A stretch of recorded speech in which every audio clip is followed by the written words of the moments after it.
All right, so are you ready to kind of dive into today's market action, huh? Oh, absolutely. Let's get right into it.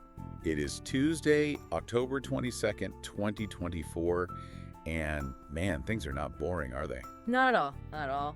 We are talking corporate earnings, global trends, and maybe even a little AI intrigue today, as we always do. And thankfully, as always, we have our expert here to try to make sense of it all. So are you ready to decode some earnings calls with me and figure out what it all means? Always ready. Let's do it. Perfect. So before we get into the weeds on individual companies, what is the overall economic landscape looking like today? Well, it's interesting. It seems like each region of the global economy kind of woke up on a different side of the bed this morning. Okay. European stocks, they're mostly down, but Germany's showing a bit more excitement, a bit of pep in their step. Interesting. Probably thanks to, tech giant SAP having a good day. Yes. And then over in Asia, China's markets are up, but Japan's are taking a dip, so it's a real mixed bag out there. So it's a bit of a global tug of war, it sounds like. Yeah, you could say that. A little bit. A little bit of a tug of war. Okay, and what about here in the U.S.? How are things looking on our side of the pond? Yeah, so U.S. stock futures, they're down today as that bond sell-off from yesterday is continuing to push Treasury yields higher. Right. And, this is putting pressure on what we call rate-sensitive stocks. Right. Those are the ones that tend to overreact to any little interest rate changes, so. Which we know there's a lot of talk about that. Exactly. So definitely something to keep an eye on. Got it. So not exactly a banner day for the U.S. markets so far. Not quite yet. Yeah, and to add to that, the dollar is flexing its muscles today, holding strong at a 2.5-month high. Yeah. What's the story there? Well, a strong dollar can be a bit of a wild card, especially right now with everyone kind of waiting to see just how cautiously the Fed will approach these interest rate cuts that we've been talking about. Right. Investors, they tend to get a little hesitant, a little skittish when the dollar starts acting like this because it can be a signal of uncertainty about where the economy is heading next. Right. Okay, so we've got global markets kind of doing their own thing, a strong dollar keeping investors on their toes, and the bond market, well, it's throwing a little bit of a tantrum, it seems like. A little bit. But amidst all of this, we have some major companies exceeding expectations with their earnings reports this morning. So what's the headline for you today? If I had to pick one word, it would be resilience. Okay. Companies are posting some really strong profits, they're raising their forecasts for the future, and they're proving that they can navigate these potentially choppy waters. It's like they're sending a message. Hey, we got this. Exactly. It seems that way. Okay, I like the sound of that. Speaking of which, let's talk about General Motors. I mean, they've been on a tear lately. They have. What's driving their success? It's interesting. It really boils down to those SUVs and trucks. Americans, I guess we just can't get enough of them, and GM is really capitalizing on that demand. Smart. Yeah, and they're also being, really strategic about it. Okay. They're keeping their inventories lean, which is smart in this environment. Right. And it seems to be paying off. Yeah, absolutely. Although I do want to say, it seems like their global strategy might be a little bit more complicated. Oh, absolutely. Because their China operations tell a slightly different story. Yeah, that's a great point. So for those who don't know, what's going on with their China operations? Yeah, so they actually experienced some losses in China, and they're restructuring their operations there, which is a pretty big deal. Right. It suggests that maybe, just maybe, the days of relying on China for that explosive growth, it might be waning a bit. Interesting. Yeah, and this is a trend that we're seeing, across a lot of different industries, not just, automobiles. Right. So it's definitely something to keep an eye on. Yeah, wow, that's a great point. It's like we're seeing this subtle shift, in the tectonic plates of the global economy, and it'll be interesting to see what kind of implications those have down the line. Absolutely. Yeah. Okay, moving from cars to connections, let's talk Verizon, because they seem to be riding this 5G wave pretty successfully. They are. Yeah, what are they doing? Well, they actually added more wireless subscribers than analysts were expecting. Wow. Which is great for them, and it looks like their strategy of bundling the 5G with streaming services, things like Netflix. Right. It seems to be resonating with consumers. Which makes sense, because who doesn't love a good deal? Exactly. Especially when it involves things like faster internet and, endless entertainment. Exactly, that you're already paying for anyway, so you might as well just, why not? Right, exactly. So it's, It's a smart business move by them. It is. It really taps into how we consume entertainment these days. And, it kind of, I think a side effect of it is it creates this stickiness with their customer base. Oh, interesting. So, it makes it harder for you to switch providers once you're kind of locked into all those bundles and everything. Right. Very smart. Very smart. Yes, clever. And speaking of clever, GE Aerospace is on a roll, raising their profit forecast for the 3rd time this year. 3 times. It's amazing. I mean, that's unheard of. It's remarkable. That is. One of the big factors is, with the shortage of new aircrafts, airlines are really having to rely on their older planes. Right. And so what does that mean? It means they're spending a lot more money on maintenance to keep those birds in the air. Right. And GE Aerospace is in a perfect position to benefit from that. It's like the airline industry is like supply chain woes are creating this boom for aircraft maintenance. Exactly. Which is really fascinating. It is. But is it sustainable? Yeah. What's your take on the longevity of this trend? That's the million-dollar question, isn't it? It is. It'll be fascinating to see if this demand holds up. If this is a long-term thing or if it's just a temporary surge driven by these very particular circumstances, right?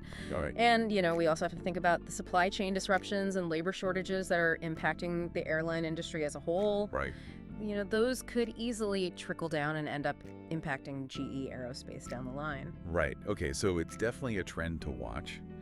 And listeners, if you are involved in the aerospace industry in any way, this is your cue to do a little digging of your own. Absolutely. Because, we're just scratching the surface here, but that's a whole other conversation to be had. Right. Okay, before we move on to some individual company stories that caught our eye in the news today, I want to touch on oil prices quickly because they're holding steady for the moment. Yeah. Which, feels like a small victory these days. It does. A little bit of stability in the energy sector for one. What's the story there? Why the sudden calm after the storm we've been seeing? Well, like a lot of things, it's a combination of factors, Right. So you've got those ongoing ceasefire efforts in the Middle East. Right. And, those always have the potential to impact oil production. Of course. But then, on the other side, you've got the effects of China's slowing demand growth. Right. And so that's actually helping to kind of offset any of the potential supply disruptions from the Middle East. Interesting. So it's a delicate balancing act. It is. And, who knows how long it'll last, right? Right, exactly. Fragile piece. A fragile piece, for sure. Yeah. All right, so let's shift gears now and talk about some intriguing individual company stories that, they may not have made the biggest headlines, but they're definitely worth a closer look. So let's get into it. Let's do it. First up, we have 3M, the manufacturing giant. And they're making a pretty bold move by raising the lower end of their profit forecast. So it's like they're really putting their money where their mouth is when it comes to consumer spending. Yeah, it's a fascinating play. And, I think it tells us a couple of things. First, they're signaling, a very strong belief that consumer spending is about to pick up. Okay. Which, that in itself is a positive indicator for the economy overall. Right, exactly. And, this is a company with, their fingers in a lot of different pies. They do. So when they make a move like this, it's worth paying attention to. Right. And then second of all, this could mean that, internally they're seeing something maybe in their data, maybe related to the Fed's, recent interest rate cut that's giving them this confidence. Okay. So it'll be interesting to see if their gamble pays off. Right. It's like they're sending a message to the market and to consumers that, things are looking up. Yeah, a little vote of confidence. Exactly. Speaking of gambles, though, our next story involves Tesla. But it's not about self-driving cars this time. It's about a lawsuit. And this one, it sounds like something straight out of a science fiction film. Oh, this is the Blade Runner 2049 one, right? Yes. Where they're being sued for allegedly using AI-generated images that look like the film to promote their Cybertruck. You got it. It's a wild one. It really is. It's, this case, it brings up so many questions about artificial intelligence, copyright law, even the very nature of creativity in this digital age. Right, exactly. How do we even define originality when AI is involved? Right. What constitutes infringement when, the lines between human creation and machine generation are becoming increasingly blurry? Right. These are questions we're all going to be grappling with, for years to come. come. Right. It's a whole new world of legal battles, and it'll be really interesting to see how this one plays out in particular. Absolutely. Okay, speaking of battles, though maybe of a different kind, our next story involves the Cheesecake Factory. Okay, yeah. And, I don't know about you, but I love their brown bread. Who doesn't? Oh my God. It's so good. But this story is not about their brown bread. This is about an interesting investor play. Right. So an activist investor is urging the Cheesecake Factory to spin off some of its smaller restaurant brands. And those are specifically North Italia, Flower Child, and Culinary Dropout. Right. So for those of us who don't live and breathe corporate finance, what exactly does spin-off mean in this context? Yeah. And is that a common strategy? Yeah, so it's more common than you might think, but essentially a spin-off, it's kind of like a parent company setting a child free Okay. to forge their own path. Okay. So the parent company, in this case the Cheesecake Factory, they create a separate independent company out of one or more of their existing business units. Got it. So you can kind of picture North Italia, Flower Child, and Culinary Dropout all becoming their own, publicly traded companies. Sounds like letting each brand stand on its own 2 feet. Exactly. Right. So, what's the benefit of doing that? Well, it allows for more focused management, a clearer brand identity, Right. and then potentially a higher valuation for each of those individual businesses. Interesting. And then, on top of that, it can attract investors who are specifically interested in those, maybe those smaller niche brands without having to buy into the, the whole Cheesecake Factory shebang. Right. And are there any downsides to this? Yes. Because it sounds, I don't want to say too good to be true, but Yeah, no, you're right to be, kind of questioning it because, like anything else, there are always risks involved. okay. Sometimes spin-offs can actually create more complexity and cost, especially in the short term. Okay. And there's also the risk that, those separated companies, they might not actually perform as well on their own as they did, under the umbrella of the parent company. Right, because there's a reason those brands were grouped together to begin with. Well, exactly. Maybe there's some synergy there that Yeah. would be lost in the separation, so it's not quite as simple as just, slicing up the pie and calling it a day. Got it. It's a strategic gamble, and it'll be interesting to see how it plays out for them. A gamble, perhaps with some delicious consequences. Perhaps. All right, so moving on from the world of food to the world of finance, we've got some news about open banking. And I have to admit, this is one of those terms that I hear thrown around a lot, but I don't know if I entirely understand it. Yeah, it definitely sounds a little jargony, doesn't it? It does. But it's actually a pretty big deal for consumers like you and me. Okay. Essentially, some new rules have been unveiled that are aiming to give you more control over your financial data. Okay, I like where this is going. It's all about, putting the power back in the hands of the consumer. Okay, tell me more. So right now, think about it, your financial data is probably scattered across, different banks and institutions. You've got your checking account here, your credit card there, maybe an investment account somewhere else. Yeah, yep. So open banking is about creating a secure and standardized way for you to connect all of that information, Wow. which then gives you a more kind of complete picture of your finances all in one place. Okay, so instead of the banks being the gatekeepers of all of our data, we kind of get to decide how it's used and shared. Exactly, you get it. Interesting. Imagine, being able to easily switch banks or financial products without having to, jump through all those hoops. Right. Or imagine getting personalized financial advice and offers that are actually tailored to your specific circumstances because you have a tool that's aggregating and analyzing your entire financial picture. Okay, now that's exciting. Yeah, the possibilities are huge. Yeah, it sounds like open banking could be a real game changer for the way we manage our money. But, are there any downsides that we should be aware of? Of course, with greater control comes greater responsibility, right? So security and privacy, they become even more paramount when you're talking about, your sensitive financial information being shared across all these different platforms. Right. We really need to make sure that those systems in place are robust enough to prevent any kind of data breaches or fraud. Right, for sure. It's a delicate balance between, innovation and security. That makes sense. It's like any, new technology. Right. We have to be mindful of the risks while also being, excited about the possibilities. Exactly. Speaking of new technology and potential risks, our last story brings us to the world of social media, specifically Meta, and their, it seems like, never-ending quest to balance safety with well, everything else. Right, right. This is the one about their facial recognition program, right? Yes, yes. Always a hot topic. It is. Sparks a lot of debate. It does. So it seems like they're testing out facial recognition again, but this time they're framing it as a way to combat celebrity impersonation scams, which, I have to admit, it's a pretty clever tactic. It is clever, yeah.